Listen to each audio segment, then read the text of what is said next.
Ella una vez durmió en sábanas de seda, rodeada por el lujo de la fortuna Montenegro. Ahora, el único techo sobre su cabeza y la de sus 3 hijos es el de una hacienda en ruinas, un ataúd de madera podrida en medio de la nada. No sabía que esta herencia no era un refugio, sino una prueba, y que el secreto enterrado en esa tierra olvidada por Dios la obligaría a elegir entre la locura y la salvación. ¿Qué harías tú en su lugar? El viejo coche, cargado hasta el límite con los restos de una vida que ya no existía, se detuvo con un gemido metálico. El motor tosió una última vez y luego se silenció, dejando que el único sonido fuera el aullido del viento que barría las llanuras áridas. Adriana, a sus 36 años, parecía tener 100. Sus ojos, antes llenos de luz, ahora eran 2 pozos de agotamiento y miedo. Miró a través del parabrisas agrietado la silueta de la hacienda del silencio. El nombre era una cruel ironía. El lugar no era silencioso. Gritaba abandono por cada una de sus vigas rotas y ventanas vacías que parecían ojos huecos observándola. Una tormenta se estaba gestando en el horizonte, tiñendo el cielo de un morado violento que hacía que la casa pareciera aún más espectral. «¿Ya llegamos, mamá?», preguntó la voz temblorosa de Valentina, su hija de 10 años, desde el asiento trasero. A su lado, Luna, la pequeña de 7, se había quedado dormida con la cabeza apoyada en su hombro, ajena al terror que su madre sentía en el alma. Leo, el mayor con sus 14 años, no dijo nada. Él ya entendía. Su rostro, una réplica juvenil del de su padre, estaba tenso. Miraba la casa con la misma mezcla de pavor y resignación que sentía Adriana. Él se había convertido en el hombre de la casa demasiado pronto. «Sí, mi amor, hemos llegado», respondió Adriana intentando que su voz sonara firme, una tarea casi imposible. ¿Llegado a dónde? ¿A su tumba? Hacía apenas 6 meses. Su mundo era otro. Vivía en una hermosa casa en la ciudad, esposa de Julián, un hombre bueno y trabajador, el hijo menor de la poderosa familia Montenegro. No eran millonarios como el resto de su familia, pero vivían con dignidad.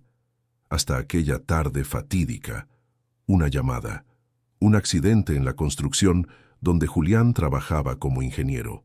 Muerte instantánea. El mundo de Adriana se hizo añicos en un segundo, pero el dolor de la pérdida fue solo el principio de su calvario. Descubrió que Julián, en un intento desesperado por darles una vida mejor, había invertido y perdido casi todo su dinero en un negocio que fracasó, dejándolos con deudas aplastantes. Cuando Adriana acudió a su suegra, doña Elvira Montenegro, la matriarca de la familia, no encontró consuelo, sino veneno. «¿Esperabas que pagáramos por los errores de mi hijo? Tú tuviste la culpa, siempre llenándole la cabeza de sueños imposibles», le espetó la mujer, sus ojos fríos como el hielo. Los Montenegro le dieron la espalda, la culparon, la humillaron y finalmente la expulsaron de la casa que había sido su hogar, alegando que necesitaban venderla para cubrir parte de las deudas de Julián. Se quedó en la calle, con 3 hijos y el corazón destrozado. La única luz en esa oscuridad absoluta fue una carta inesperada de un abogado. Un tío abuelo de Julián, un hombre llamado Ismael, del que nadie había oído hablar en 50 años, había fallecido. Era conocido en la familia como el loco Ismael, un ermitaño que se había aislado del mundo en una propiedad olvidada, y en su testamento le dejaba a Adriana, la viuda de su sobrino nieto, su única posesión, la hacienda del silencio.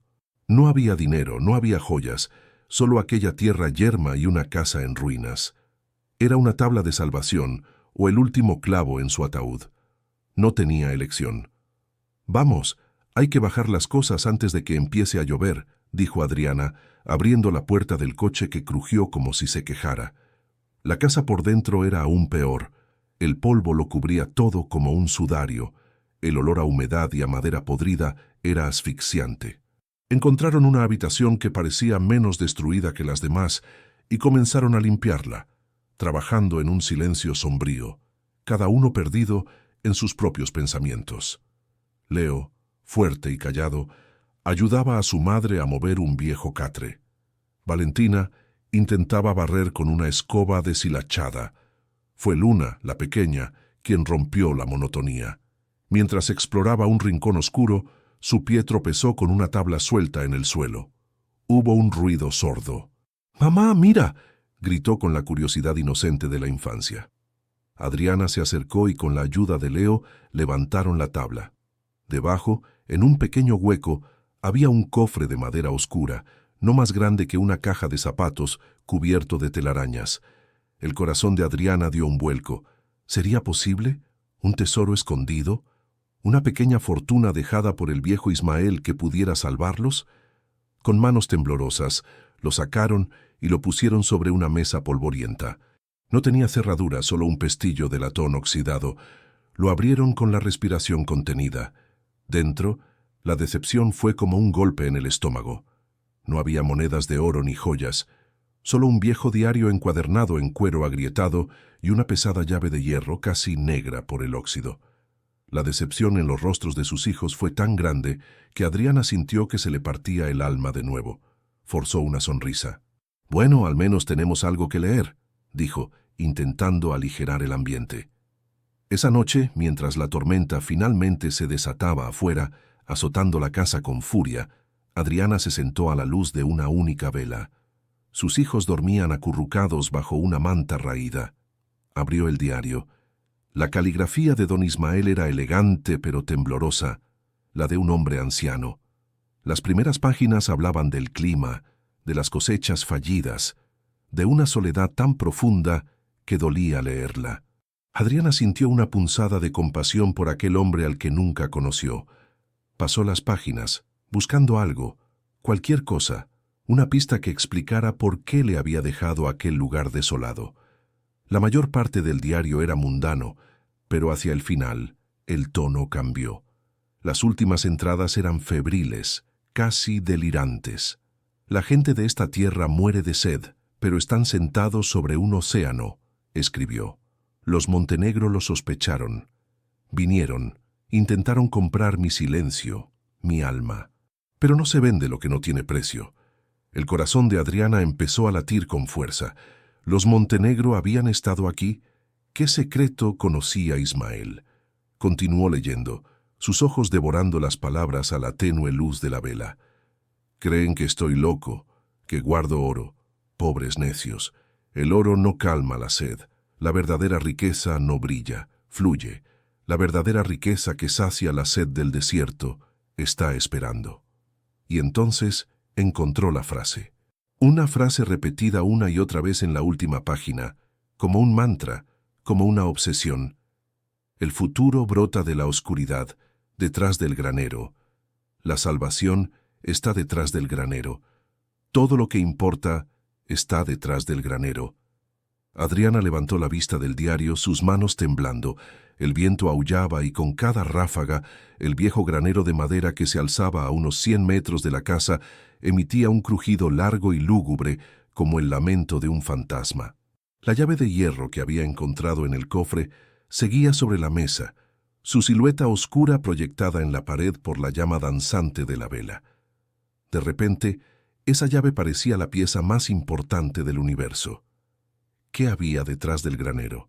¿La locura de un viejo ermitaño o la única esperanza para su familia? El miedo le decía que se quedara quieta, que no buscara problemas donde solo había miseria.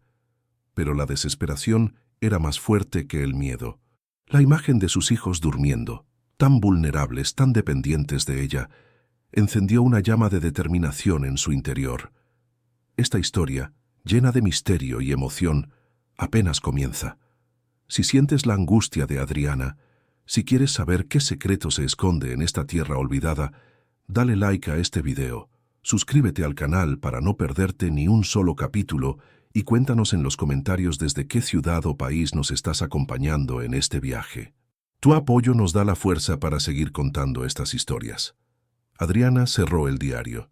Miró por la ventana sucia la silueta del granero, un esqueleto oscuro recortado contra el cielo iluminado por los relámpagos. Apretó la fría llave de hierro en su mano hasta que el metal se clavó en su palma. El dolor la ancló a la realidad. Ya no había vuelta atrás. A pesar del terror que le helaba los huesos, había tomado una decisión. Al amanecer, sin importar lo que encontrara, iría a ese granero y descubriría la verdad. Lo que no sabía era que esa decisión no solo cambiaría su vida para siempre, sino que la enfrentaría a peligros que nunca podría haber imaginado. La noche era larga, y el secreto la esperaba, paciente en la oscuridad. El alba llegó sin colores, una luz cenicienta y fría que se filtró por las grietas de la casa. La tormenta había pasado, dejando tras de sí un aire limpio y un silencio expectante. Adriana no había dormido. Pasó la noche sentada junto a la vela consumida, con el diario de Ismael en el regazo y la pesada llave de hierro en la mano. Cada crujido de la vieja hacienda era una pregunta, cada sombra una posible respuesta. Al primer atisbo de claridad se levantó. El miedo seguía ahí, un nudo helado en su estómago, pero ahora estaba recubierto por una capa de determinación férrea. Despertó a Leo con suavidad. «Leo, necesito tu ayuda», le susurró. «Quédate con tus hermanas y no hagáis ruido. Volveré pronto». El muchacho la miró con una seriedad que no correspondía a sus 14 años. Vio la llave en la mano de su madre y asintió sin hacer preguntas. Sabía que algo crucial estaba a punto de suceder. Adriana salió de la casa y el aire fresco de la mañana la golpeó, despejando los últimos vestigios de su letargo. El mundo parecía recién lavado. El granero se alzaba frente a ella, una silueta imponente y decrépita. Parecía un gigante dormido, un guardián de secretos que había esperado décadas para ser despertado. Caminó hacia él, sintiendo el barro húmedo bajo sus botas gastadas. El candado que cerraba las enormes puertas dobles estaba cubierto de una costra de óxido tan gruesa que parecía parte del propio metal. Adriana introdujo la llave de hierro en la cerradura. Por un momento, pensó que no giraría, que su búsqueda terminaría allí mismo. Puso todo el peso de su cuerpo y con un chirrido agónico que pareció rasgar el silencio de la mañana, el mecanismo cedió. Empujó una de las pesadas puertas. Se movió con una lentitud exasperante, revelando una oscuridad casi total en su interior. Un olor a heno rancio, a tierra húmeda y a tiempo estancado la envolvió. Entró con cautela. Haces de luz polvorienta se colaban por los agujeros del techo, iluminando partículas de polvo que danzaban en el aire como diminutos fantasmas. Viejas herramientas agrícolas colgaban de las paredes como esqueletos de animales prehistóricos. El lugar era un mausoleo del trabajo y el olvido. Recordó las palabras del diario. Detrás del granero. No dentro. Dio la vuelta a la enorme estructura, abriéndose paso entre la maleza que crecía salvaje y descontrolada. La parte trasera era un muro de zarzas y enredaderas espinosas que se aferraban a la madera podrida. Parecía impenetrable. Durante casi una hora, luchó contra la vegetación con una vieja hoz que encontró tirada, sus manos arañadas y sangrantes, su respiración agitada. El sol comenzaba a calentar y el sudor perlaba su frente. ¿Y si Ismael realmente estaba loco? ¿Y si todo esto era el delirio de un anciano solitario? Justo cuando la desesperanza comenzaba a hacer mella en su ánimo, la hoja de la hoz golpeó algo sólido. No era tierra, no era madera. Era piedra. Con una renovada oleada de energía, apartó las últimas enredaderas, y entonces la vio, justo como lo había imaginado, pero a la vez completamente inesperado. Una enorme losa circular de piedra, de casi 2 metros de diámetro, perfectamente encajada en el suelo. Estaba cubierta de musgo y líquenes, como si llevara siglos allí. En su centro había una pesada argolla de hierro forjado, corroída por el tiempo. No era la tapa de un pozo común, era algo mucho más grande, más antiguo. Se arrodilló y puso la oreja contra la fría superficie de la piedra. Al principio, no oyó nada más que el latido de su propia sangre en sus oídos, pero luego, aguzando el oído, lo percibió. Un murmullo, un susurro bajísimo, profundo y constante. El sonido inconfundible del agua. No un goteo, sino un flujo poderoso corriendo en las entrañas de la tierra. Una risa nerviosa escapó de sus labios. Era real. Ismael no estaba loco. Intentó mover la losa tirando de la argolla. No se movió ni un milímetro. Era como intentar desplazar una montaña. Mientras buscaba con la mirada algo que pudiera usar como palanca, una sombra se cernió sobre ella. «Buenos días, señora. ¿Necesita ayuda con algo?» Adriana se sobresaltó, poniéndose de pie de un salto con el corazón en la garganta. Un hombre la observaba desde el límite de la maleza. Era anciano, con un rostro surcado de arrugas profundas, como los surcos de un campo seco, y unos ojos pequeños y escrutadores que la analizaban con una intensidad incómoda. Llevaba un sombrero de paja raído y ropa de trabajo desgastada. «Soy Pascual, su vecino más cercano», dijo con una voz rasposa. «Mi tierra colinda con esta. Vi movimiento y quise dar la bienvenida». Su sonrisa era una línea delgada que no llegaba a sus ojos. «Adriana», se presentó ella, todavía con el pulso acelerado. «Disculpe, no le oí llegar». Los ojos del hombre se desviaron hacia la losa de piedra y luego volvieron a ella. «¿Buscando algo? Tenga cuidado. El viejo Ismael era peculiar. Llenó esta propiedad de trampas y locuras. Decía que protegía un tesoro». Pascual soltó una risa seca y sin alegría. «El único tesoro aquí es la tierra, y esta tierra está maldita, seca, muerta. No crece nada bueno aquí. Él me dejó la hacienda en su testamento», explicó Adriana, sintiendo la necesidad de justificarse. «Un regalo envenenado, si me pregunta», replicó Pascual acercándose un paso más. Su mirada era inquisitiva. «Mucha gente ha intentado comprar esto a lo largo de los años, familias importantes. Pero Ismael nunca vendió. Estaba loco, le digo. Sería mejor para usted y sus hijos irse a la ciudad. Venda esta ruina por lo que le den y olvídese de ella. No hay nada para usted aquí». Cada palabra de Pascual sonaba como una advertencia, una amenaza velada. El interés que mostraba era desproporcionado. Adriana sintió un escalofrío. Él sabía algo, o al menos sospechaba. «Gracias por el consejo, señor Pascual, pero por ahora este es mi hogar», respondió con una firmeza que no sentía. El hombre la estudió un momento más, luego se encogió de hombros. «Como quiera, pero no diga que no se lo advertí».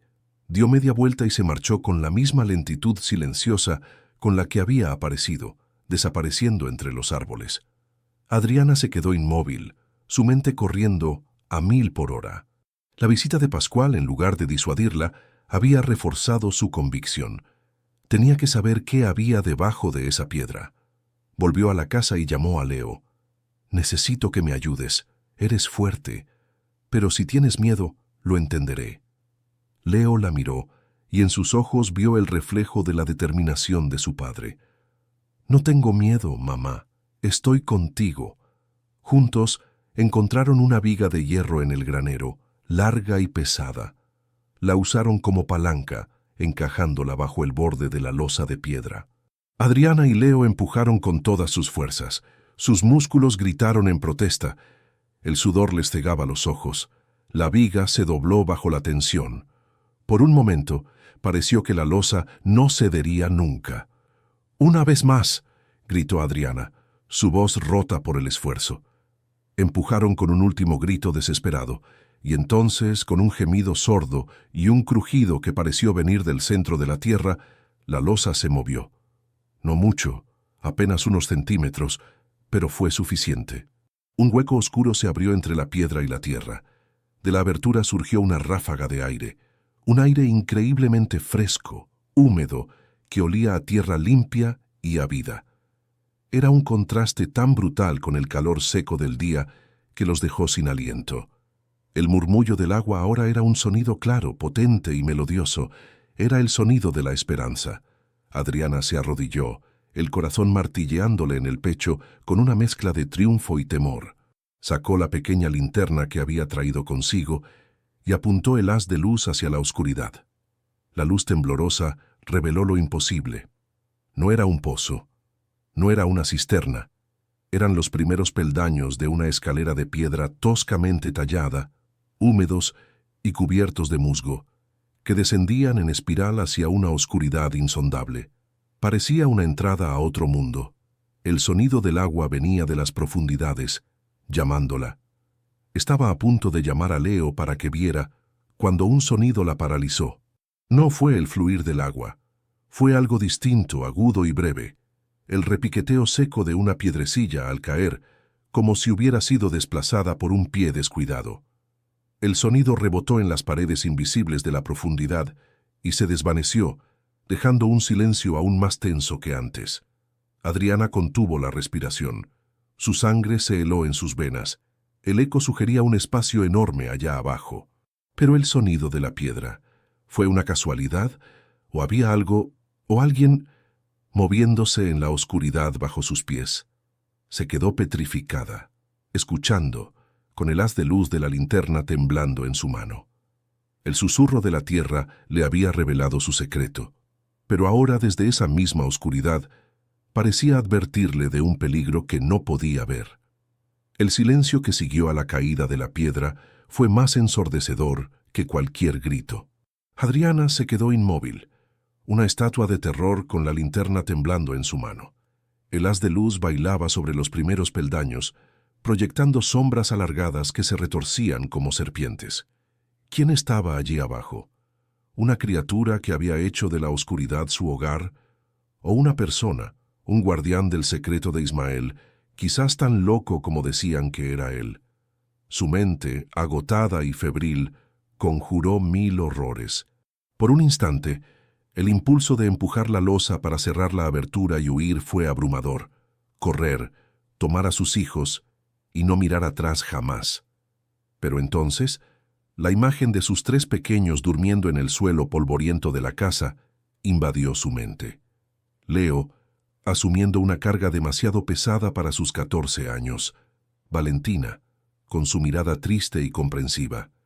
Y la pequeña Luna, cuya inocencia era lo único que aún no se había marchitado en su vida. La desesperación era un ancla más pesada que el miedo. No tenían a dónde ir. Este lugar, esta locura, era su última y única oportunidad. «Mamá, ¿qué pasa?» La voz de Leo desde arriba sonó lejana, ahogada. Adriana respiró hondo, un sorbo de aire tembloroso. «Nada, mi amor. Creo que fue solo un eco». Se lo dijo más a sí misma que a él. Reunió cada gramo de coraje que le quedaba en el cuerpo. Tenía que saberlo. «Vigila la entrada. No dejes que las niñas se acerquen por nada del mundo». «Si ves a alguien, grita», ordenó su voz sorprendentemente firme. Le entregó a Leo una vieja barra de hierro que habían encontrado.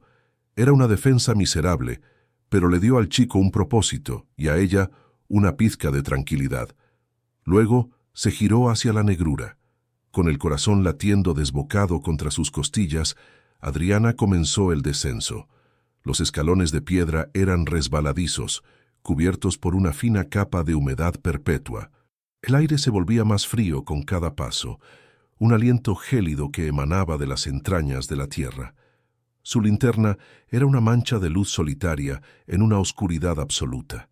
Las paredes de la escalera de caracol estaban cubiertas de un musgo de un verde tan oscuro que parecía negro, y el sonido del agua se hacía cada vez más fuerte, un rugido sordo que vibraba a través de la piedra, como si estuviera caminando hacia el corazón latente del mundo.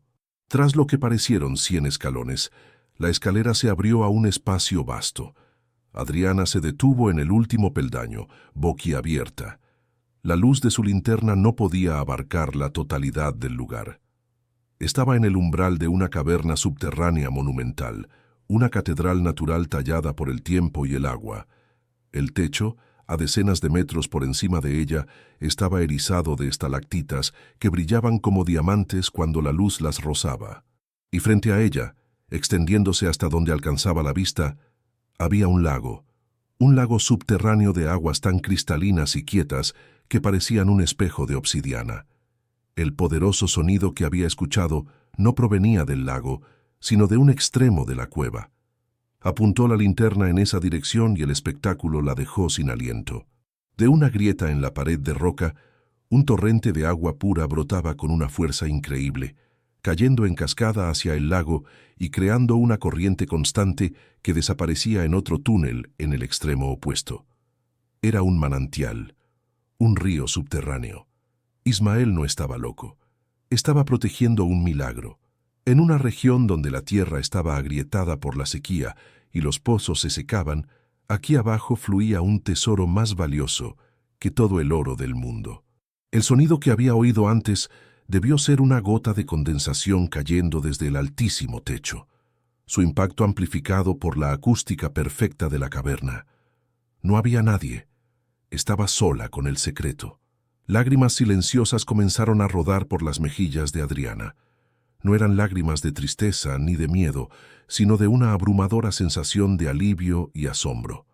Se arrodilló en la orilla del lago subterráneo y hundió las manos en el agua. Estaba fría, pura y vibrante de vida. La bebió. Fue el agua más dulce que había probado jamás. En ese momento, en la profunda oscuridad bajo su ruinosa hacienda, Adriana sintió nacer una esperanza que creía muerta para siempre. Sin embargo, la euforia dio paso rápidamente a una lúcida preocupación. Esto era demasiado grande para ella sola. ¿Cómo podía protegerlo? ¿Cómo podía siquiera entender su magnitud? Necesitaba ayuda. Necesitaba a alguien que entendiera de estas cosas, alguien en quien pudiera confiar.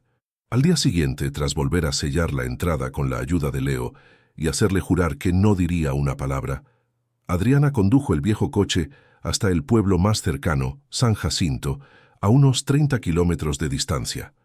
Era un lugar polvoriento y soñoliento, donde la vida parecía moverse a un ritmo más lento. Dejó a los niños en la pequeña plaza, con unas monedas para un helado, y entró en la oficina de registros del pueblo, un edificio gubernamental con más legajos de papeles que empleados. Su plan era buscar mapas antiguos de la zona, cualquier cosa que mencionara a la Hacienda del Silencio o a Ismael. Mientras una funcionaria de aspecto cansado buscaba sin mucho entusiasmo, Adriana notó a un joven en una mesa cercana, rodeado de mapas topográficos y equipos que no reconoció. Tenía el pelo revuelto, gafas de montura gruesa y una expresión de intensa concentración. Parecía fuera de lugar. ¿Busca algo en particular?, le preguntó él, levantando la vista de sus papeles. Su voz era amable. Mapas antiguos, de la zona de la Hacienda del Silencio, respondió ella con cautela. Los ojos del joven se iluminaron con interés. Una zona fascinante, geológicamente hablando, claro. Soy Andrés, geólogo. Estoy estudiando la progresiva desertificación de la región para mi tesis. Adriana sintió una corazonada.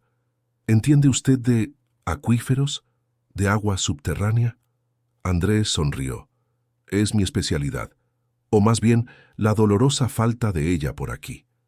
Adriana tomó una decisión. En un impulso, sacó el diario de Ismael de su bolso. Lo abrió en las páginas finales. Sé que parecerá una locura, pero ¿podría leer esto? Andrés leyó las febriles anotaciones de Ismael. Al principio, su expresión era de escepticismo, pero a medida que leía su ceño se frunció con curiosidad científica. La verdadera riqueza que sacia la sed del desierto, murmuró para sí mismo. Levantó la vista hacia Adriana. Vio la desesperación y la honestidad en sus ojos. Esto es poético, pero ¿cree que es real? Lo he visto con mis propios ojos, susurró Adriana. Esa tarde, Andrés la acompañó a la hacienda. Cuando le mostró la entrada y descendieron juntos a la caverna, la reacción del joven geólogo fue de puro éxtasis profesional. Corría de un lado a otro con su equipo, tomando muestras, midiendo el flujo, su rostro iluminado por una alegría infantil. «Esto es increíble, Adriana, absolutamente increíble», exclamó su voz haciendo eco en la inmensidad. «Esto no es solo un manantial. Por su tamaño y caudal, esto es la fuente de un acuífero no cartografiado de proporciones gigantescas. Esto podría cambiar el destino de toda la región». Mientras Andrés seguía con sus mediciones, la amenaza que habían olvidado por un momento comenzó a moverse. A varios kilómetros de distancia, el señor Pascual, carcomido por la curiosidad y la codicia, había estado vigilando la hacienda. Vio el coche de Adriana irse y volver con un forastero. Los vio desaparecer detrás del granero durante horas. Su mente ató los cabos. La viuda había encontrado el tesoro del loco Ismael y lo estaba compartiendo con otro. Un pánico avaro se apoderó de él. Tomó el viejo teléfono de su rancho y marcó un número de la ciudad, un número que tenía guardado desde hacía años. Al otro lado de la línea, en una lujosa mansión, doña Elvira Montenegro contestó. «Señora Montenegro, habla Pascual», dijo el hombre con voz servil. «Solo para informarle. La viuda de su hijo, creo que ha encontrado algo en la vieja propiedad de Ismael. Algo grande. Incluso ha traído a un experto de la ciudad». Hubo un silencio helado en la línea. Doña Elvira no sonó sorprendida, sino peligrosamente interesada. Así que el viejo loco no deliraba del todo, dijo con una voz suave como la seda pero afilada como el acero. «Esa tierra es de los Montenegro. Cualquier cosa que se encuentre en ella nos pertenece por derecho, para saldar las deudas de mi hijo. Gracias por su lealtad, Pascual. Ocúpese de que no se vayan a ninguna parte. Vamos para allá». De vuelta en la caverna, la alegría de Adriana y Andrés se vio ensombrecida por un último descubrimiento. Cerca del lugar donde brotaba el manantial, Andrés encontró unas iniciales y una fecha talladas en la roca, IM 1973. Y debajo, una frase final, casi borrada por la humedad. Con cuidado la limpiaron. Las palabras eran una advertencia inequívoca. Ellos saben de la sed de esta tierra. Ellos vendrán por ella. Protégela a cualquier costo. Un escalofrío recorrió la espalda de Adriana. Ellos, los Montenegro. Ismael lo sabía. Había estado luchando contra ellos durante décadas. En ese preciso instante, mientras la ominosa profecía de Ismael resonaba en la caverna silenciosa, un sonido débil pero inconfundible llegó desde la superficie. El ruido de motores, no uno sino varios. El sonido de neumáticos rodando sobre el camino de tierra que llevaba a la hacienda. Un sonido que no pertenecía a ese lugar desolado. Andrés y Adriana se miraron, el pánico reflejado en sus ojos. Intercambiaron una mirada de puro terror. No tuvieron que decir nada. Ambos sabían quiénes eran. Habían llegado. El estruendo de los motores se convirtió en un rugido amenazante que ascendía por el camino de tierra. Era el sonido de los depredadores llegando al abrevadero. El pánico, frío y afilado, se apoderó de Adriana. Se miraron con Andrés, sus rostros pálidos a la luz de las linternas en la humedad de la cueva. No había tiempo para pensar, solo para reaccionar. «¡Arriba, rápido!», susurró Adriana con urgencia. «Tenemos que cerrar la entrada». Subieron los escalones de dos en dos, con el corazón martilleándoles en la garganta. El aire cálido de la superficie se sentía pesado, opresivo. Al salir, oyeron las puertas de los coches cerrarse con un golpe seco y autoritario. Eran 3 vehículos todoterreno de lujo, negros y relucientes. Una visión tan fuera de lugar en aquel paraje desolado que parecían naves de otro mundo. «¡Leo! ¡Adentro, ahora!», gritó Adriana. Su hijo, que había estado vigilando con la barra de hierro en las manos, corrió hacia la casa sin dudarlo. Con una fuerza que solo el terror puede conceder, Adriana y Andrés empujaron la pesada losa de piedra hasta su sitio. El ruido sordo de la piedra al asentarse pareció sellar su destino. Arrojaron tierra y maleza sobre ella a toda prisa, intentando camuflar cualquier rastro de que había sido movida. Era un trabajo torpe, desesperado. Sabían que no engañaría a nadie que buscara con atención. Apenas habían terminado cuando las figuras emergieron del sendero. Eran 5. 2 hombres corpulentos de aspecto amenazador, un hombre de mediana edad con un maletín de cuero y traje caro, y a la cabeza de todos una mujer, doña Elvira Montenegro en persona. Era alta, delgada, con el cabello plateado recogido en un moño impecable.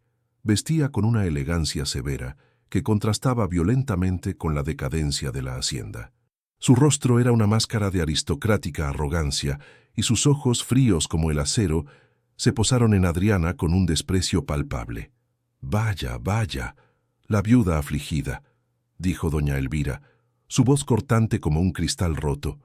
No era un saludo, era una sentencia. Se detuvo a unos metros examinando a Adriana de pies a cabeza. Luego paseó la mirada por la ruinosa casa. «Veo que has encontrado un lugar a la altura de tu nueva posición social». Adriana sintió cómo la sangre se le helaba. Andrés se colocó instintivamente a su lado, un gesto de protección que no pasó desapercibido para la matriarca. ¿Y este quién es? ¿Tan pronto has encontrado consuelo?, inquirió con veneno. No es asunto suyo, replicó Adriana, su voz un hilo tembloroso que luchaba por no romperse. ¿Qué hace aquí? Esta propiedad es mía. Doña Elvira soltó una risa que no contenía ni una pizca de humor. Querida, no seas ingenua. Tú no posees nada. Heredaste una deuda. La deuda de mi hijo, a quien llevaste a la ruina con tus ambiciones. Esta tierra y cualquier cosa de valor que se encuentre en ella pertenece a la familia Montenegro por derecho, como pago parcial por el deshonor que nos trajiste. El hombre del maletín, su abogado, dio un paso al frente. Señora, mi nombre es Ramiro Vargas. Represento a la familia Montenegro. Tenemos razones para creer que usted ha ocultado el descubrimiento de un activo de gran valor en esta propiedad. Le exigimos que nos revele su naturaleza y ubicación de inmediato. Adriana tragó saliva, su mente corriendo a toda velocidad. No sé de qué hablan. No hay nada aquí. Solo ruinas y tierra seca. Lo único que encontré fue una casa que se cae a pedazos. La mentira sonó débil incluso para sus propios oídos. Doña Elvira sonrió con suficiencia. No me tomes por tonta, muchacha. Mi familia conoce las leyendas sobre esta tierra desde hace generaciones. Siempre se susurró que el viejo Ismael guardaba algo más que su propia locura. Y ahora tú, una completa extraña, apareces y de repente traes a un experto. Su mirada se clavó en Andrés. No insultes mi inteligencia. Entréganos lo que has encontrado, y quizás consideremos ser magnánimos. Mientras la tensión se cortaba con cuchillo en la superficie, la mente de Andrés trabajaba febrilmente. La inscripción en la cueva, la advertencia de Ismael, no podía ser una coincidencia. Algo no encajaba. Necesitaba volver a bajar. Me dejé una herramienta de medición, le susurró a Adriana, mientras el abogado hablaba sobre términos legales. Es importante. Distráelos. Adriana entendió. Con un coraje que no sabía que poseía, se enfrentó a doña Elvira. Usted no tiene ningún derecho. Este lugar me lo dejó don Ismael a mí. A mí, no a usted. La confrontación verbal se intensificó, creando la distracción perfecta. Andrés, moviéndose con sigilo, se escabulló por detrás del granero. Levantó la losa con un esfuerzo sobrehumano apenas lo suficiente para deslizarse dentro y la volvió a cerrar desde abajo, sumergiéndose de nuevo en la oscuridad. El corazón le latía con fuerza. ¿Qué había pasado por alto? Recorrió la caverna con su linterna, esta vez no como un científico, sino como un detective. La inscripción. Ellos saben de la sed de esta tierra. Volvió al lugar donde brotaba el manantial, examinando la pared de roca con minuciosidad. Detrás de una cortina de musgo húmedo, notó algo. Una línea. Una fisura demasiado perfecta para ser natural. Usó una pequeña palanca de su equipo y la introdujo en la grieta. La roca cedió.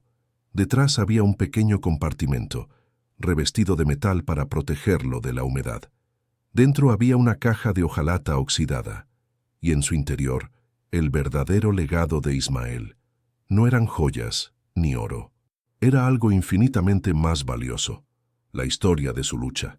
Había legajos de documentos amarillentos, mapas geológicos de la región trazados a mano con una precisión asombrosa, cartas de prestigiosas firmas de abogados de la capital, todas rechazando ofertas de compra de la Corporación Montenegro a lo largo de 30 años, informes hidrológicos que él mismo había encargado en secreto, detallando la pureza y el inmenso volumen del acuífero.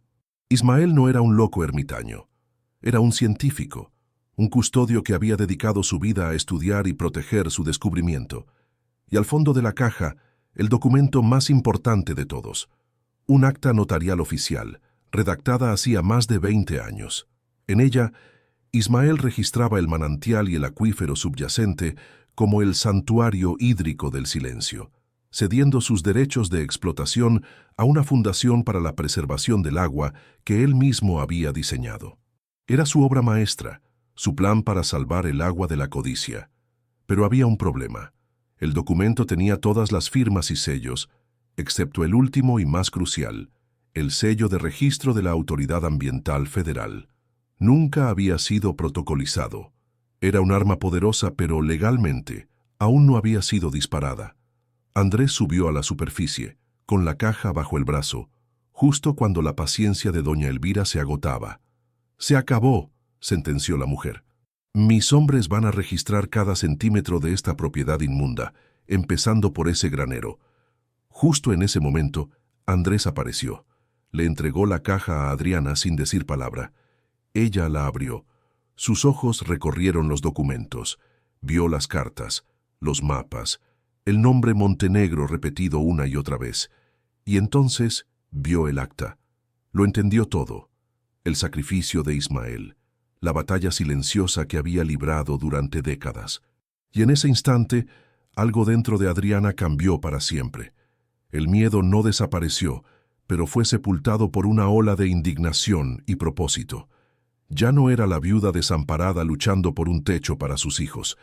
Era la heredera de una causa, la guardiana de un milagro. Se irguió y por primera vez miró a doña Elvira directamente a los ojos, sin rastro de temor. «Usted no va a tocar esta tierra», dijo con una voz tranquila, pero cargada de una autoridad que hizo que incluso los matones de la matriarca dudaran. «Esto no se trata de dinero ni de las deudas de mi esposo. Se trata de algo que su mente codiciosa jamás podría comprender». Doña Elvira pareció desconcertada por el cambio repentino. «¿Insolencia? ¿Después de todo lo que mi familia hizo por ti?» «Su familia me echó a la calle», replicó Adriana. «Y ahora entiendo por qué. Ustedes no querían esta tierra por las deudas. Ustedes sabían que había algo aquí. Han estado intentando apoderarse de ella durante medio siglo». Sostuvo en alto el fajo de cartas. «Don Ismael los mantuvo a raya toda su vida, y ahora yo continuaré su trabajo». Una furia gélida se apoderó del rostro de doña Elvira al ver su plan de décadas expuesto por aquella mujer a la que consideraba insignificante. Se volvió hacia su abogado. «Vargas, se acabaron las contemplaciones». El abogado abrió su maletín y extrajo un documento. «Esto, señora, es una orden judicial preliminar», anunció con voz pomposa. «Nos concede el derecho de realizar una inspección completa de la propiedad en busca de activos no declarados, con la asistencia de las autoridades locales si es necesario. La inspección comenzará mañana al amanecer. Cualquier intento de obstrucción será considerado un delito». El mundo de Adriana se detuvo. Era un jaque mate. Les había mostrado sus cartas, y ellos habían respondido con la fuerza aplastante de la ley corrupta. Tenían una orden. Era cuestión de horas que encontraran la entrada a la cueva. Miró a Andrés, el pánico volviendo a aflorar. Luego miró el acta notarial en su mano, la escritura del santuario hídrico, su única arma, un arma inútil mientras estuviera allí. Se dio cuenta de la terrible verdad. Para que ese documento tuviera validez, para que pudiera proteger el agua y el futuro de sus hijos, tenía que llegar a las oficinas de la Autoridad Ambiental Federal en la capital, a cientos de kilómetros de distancia. Pero estaban atrapados. Los hombres de Montenegro no los dejarían salir. El cerco se había cerrado. Estaban a merced de sus enemigos, con la salvación en sus manos, pero sin ninguna posibilidad de usarla. La orden judicial cayó sobre ellos como una sentencia de muerte. El trozo de papel, blandido por el abogado Vargas con aire triunfal, era más poderoso que cualquier arma. Mañana al amanecer. Tenían menos de 12 horas. El sol de la tarde comenzó a descender, alargando las sombras hasta convertirlas en garras oscuras que parecían atrapar la hacienda. Doña Elvira no se fue. Ordenó a sus 2 secuaces que permanecieran, una presencia ominosa y vigilante. Uno se apostó cerca del único camino de entrada y salida. El otro comenzó a patrullar lentamente el perímetro de la propiedad. Estaban atrapados, sitiados en su propio refugio. Doña Elvira y su abogado se retiraron a uno de sus lujosos vehículos, desde donde podían observar la casa. Era una demostración de poder, una guerra psicológica. Querían que Adriana sintiera el peso de su vigilancia, que su esperanza se erosionara con cada minuto que pasaba. Adriana, Andrés y los 3 niños se refugiaron en la casa. La atmósfera en el interior era irrespirable, una mezcla de miedo y desesperación. Valentina y Luna, percibiendo el terror de su madre, se acurrucaron a su lado, silenciosas y con los ojos muy abiertos. Leo, en cambio, se paseaba de un lado a otro como un animal enjaulado, su joven rostro contraído por la impotencia y la rabia. ¿No podemos hacer nada? ¿Simplemente nos quedamos aquí y dejamos que nos lo quiten todo?, preguntó, su voz quebrada por la frustración. Adriana lo abrazó con fuerza. No, mi amor, no vamos a rendirnos. Pero sus palabras sonaban huecas. ¿Qué podían hacer? La ley, el dinero y la fuerza estaban del lado de los Montenegro.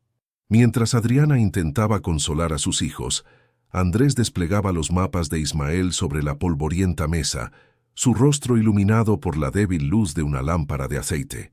Estaba buscando algo, cualquier cosa, una anomalía, una salida que el viejo custodio pudiera haber previsto. Sus dedos recorrían los intrincados dibujos de la topografía subterránea. Eran mapas de una belleza y una precisión extraordinarias.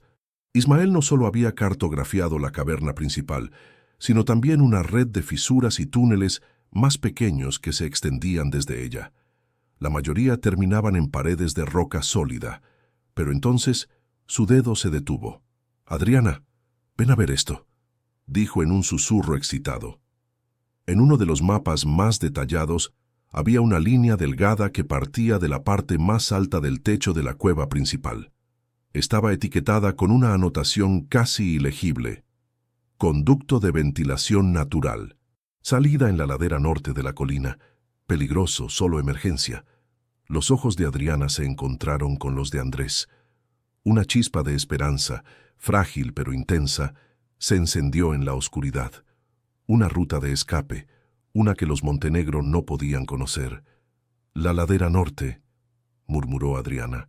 «Está a casi 1 kilómetro de la casa, más allá del viejo olivar, completamente fuera de su vista». El plan comenzó a tomar forma en sus mentes, una idea tan audaz como peligrosa. Podían usar la noche como manto, descender a la cueva y escapar a través de ese túnel.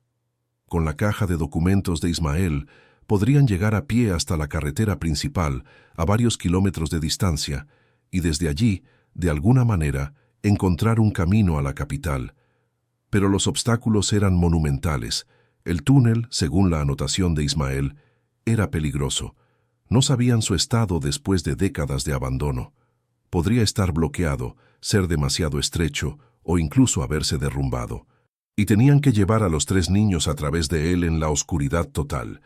El riesgo era inmenso. La más mínima vacilación, el más mínimo ruido, y todo estaría perdido. La noche cayó por completo. La hacienda quedó sumergida en una oscuridad profunda, rota únicamente por las luces del vehículo de los Montenegro. Un ojo vigilante que nunca parpadeaba. Cada crujido de la casa, cada ulular del viento, les erizaba la piel. «Necesitamos una distracción», dijo Andrés, su mente analítica trabajando a toda velocidad. «Algo que aleje al guardia que patrulla del granero durante unos minutos, el tiempo suficiente para que podamos entrar en la cueva sin ser vistos». Su mirada se posó en los mapas geológicos de la superficie. Señaló un punto en el extremo opuesto de la propiedad, una pequeña zona marcada como talud inestable. «La lluvia de anoche habrá reblandecido el terreno», explicó. «Si puedo llegar hasta allí sin que me vean, podría provocar un pequeño deslizamiento de tierra. Nada grande, pero el ruido debería ser suficiente para llamar su atención». El plan era temerario. Andrés tendría que arrastrarse en la oscuridad a través de campo abierto, pero era su única opción. Mientras Andrés se preparaba para salir, Adriana reunió a sus hijos. Se arrodilló frente a ellos, sus ojos buscando los suyos en la penumbra. «Vamos a jugar un juego», les dijo. Su voz un susurro suave pero firme, intentando ocultar el temblor de sus manos. «Es el juego del silencio. Tenemos que movernos por la casa y salir sin hacer ni un solo ruido, como espías en una misión secreta. ¿Podéis hacerlo por mí?» Valentina y Luna asintieron, sus rostros solemnes. Leo la miró, comprendiendo que no era un juego. Estaremos bien, mamá, dijo, poniéndose al lado de su hermana pequeña como un protector. Llegó el momento. Andrés le dio a Adriana una pequeña radio de 2 vías que llevaba en su equipo. Te avisaré cuando esté en posición. Cuando oigas el ruido, tendréis 5 minutos, no más. Le apretó la mano, una conexión silenciosa de confianza y miedo compartido. Luego, se deslizó por una ventana trasera y desapareció en la noche como una sombra. Los siguientes 20 minutos fueron la tortura más larga de la vida de Adriana. Esperó con los niños, agazapada en la oscuridad, cada segundo estirándose hasta convertirse en una eternidad. Sostenía la radio con tanta fuerza que sus nudillos estaban blancos. Finalmente, la estática se rompió. «Estoy en posición», susurró la voz de Andrés. «Prepárense». A mi señal. Adriana hizo un gesto a sus hijos. Se pusieron de pie. «Listos». Contuvo la respiración. Unos segundos después, un estruendo sordo rompió el silencio de la noche. El sonido de rocas y tierra deslizándose por una pendiente. No fue un ruido ensordecedor, pero sí lo suficientemente extraño e inesperado como para llamar la atención. Desde la casa, oyeron la voz del guardia gritando al otro.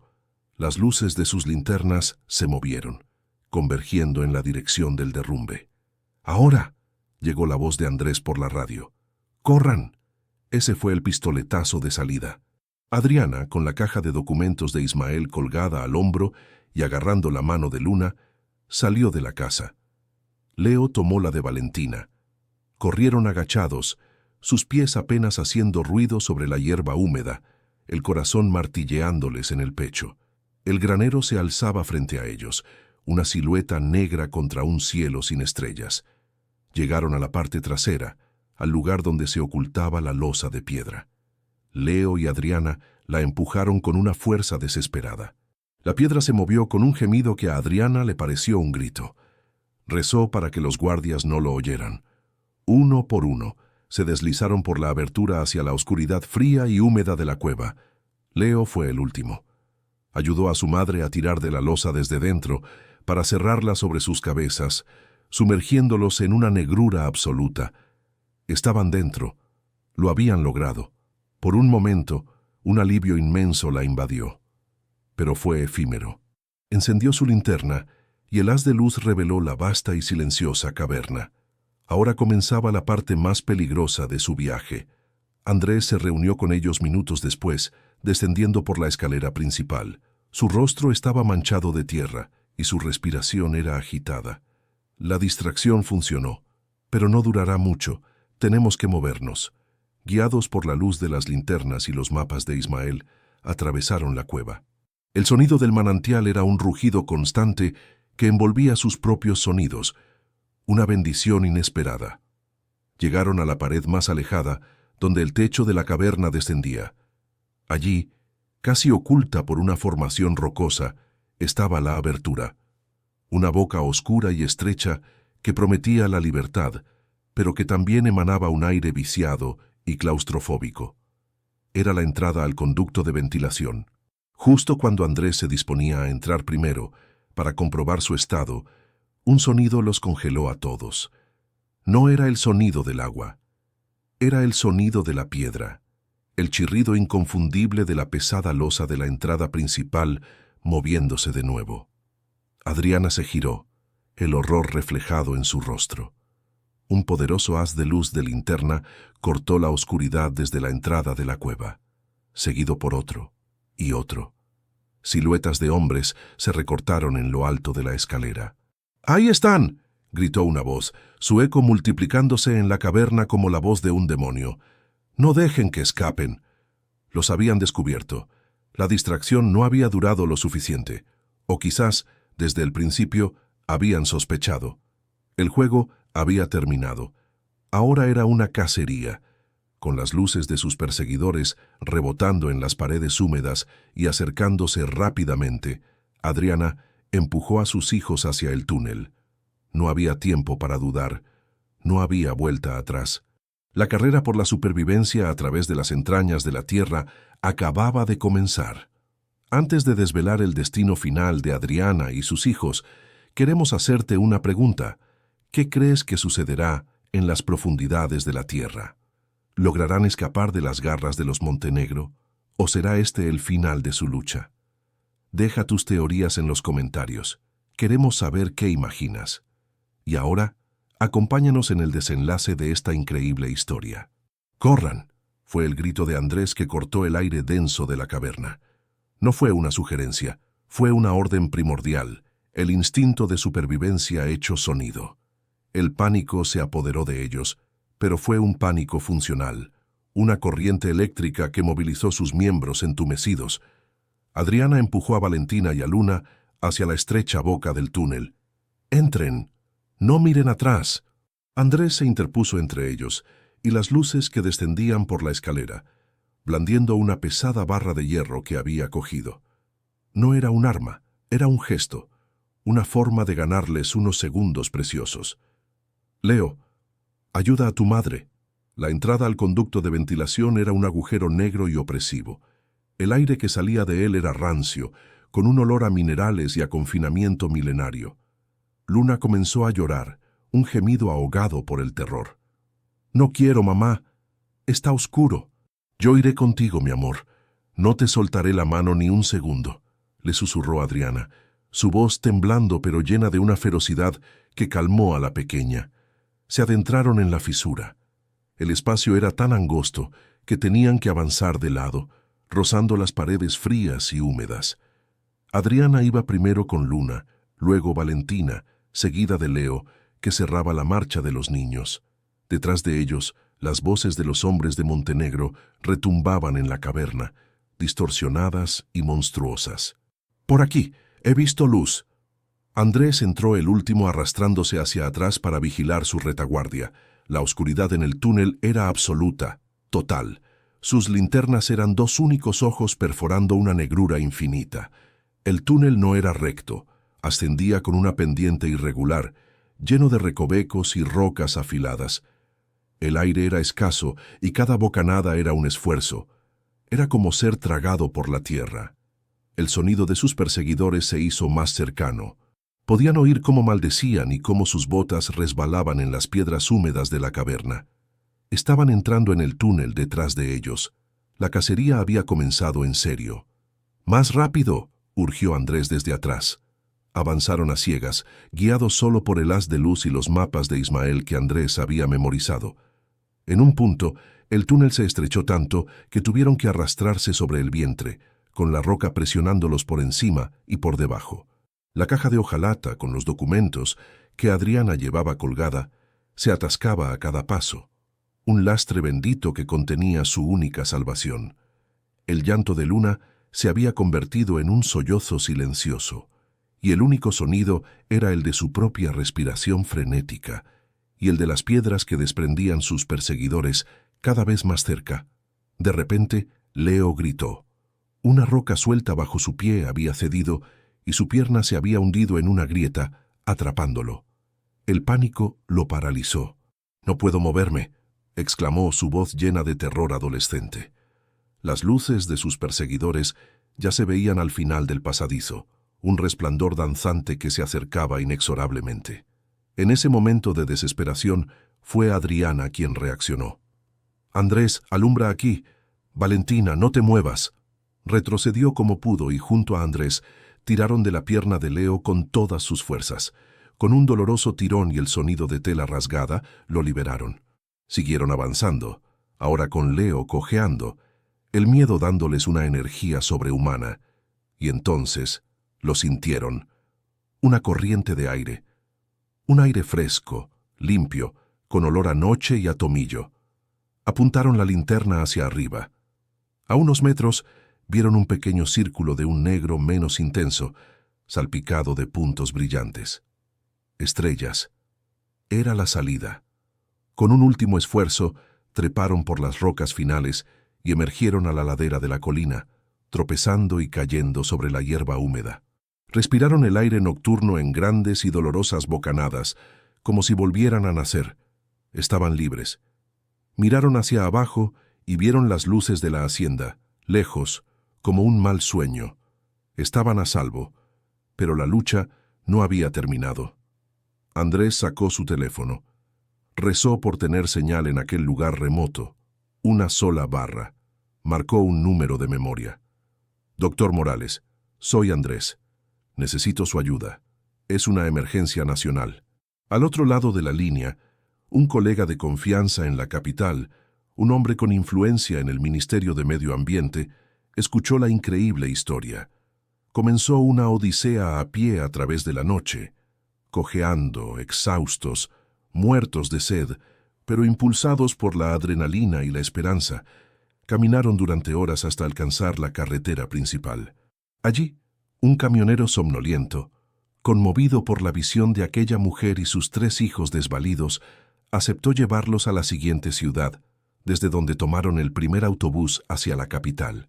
Al amanecer, un grupo de figuras sucias y agotadas entró en el imponente edificio de mármol de la Agencia Federal de Medio Ambiente. Adriana, con ojeras profundas pero con una mirada de acero, pidió hablar con el director. Ante el escepticismo inicial de los funcionarios, abrió la caja de hojalata de Ismael sobre una mesa de conferencias. El efecto fue inmediato.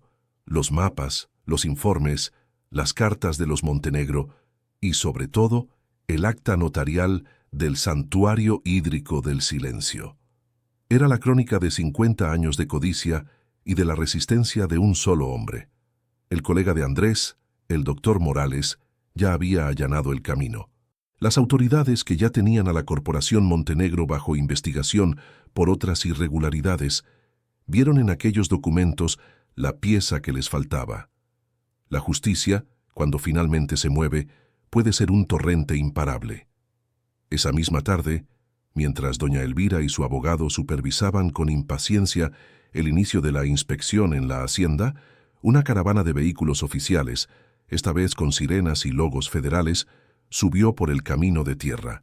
La arrogancia de doña Elvira se desvaneció, reemplazada por una incredulidad gélida, cuando un agente federal le presentó una orden de cese y precinto, informándole que la propiedad estaba bajo protección federal.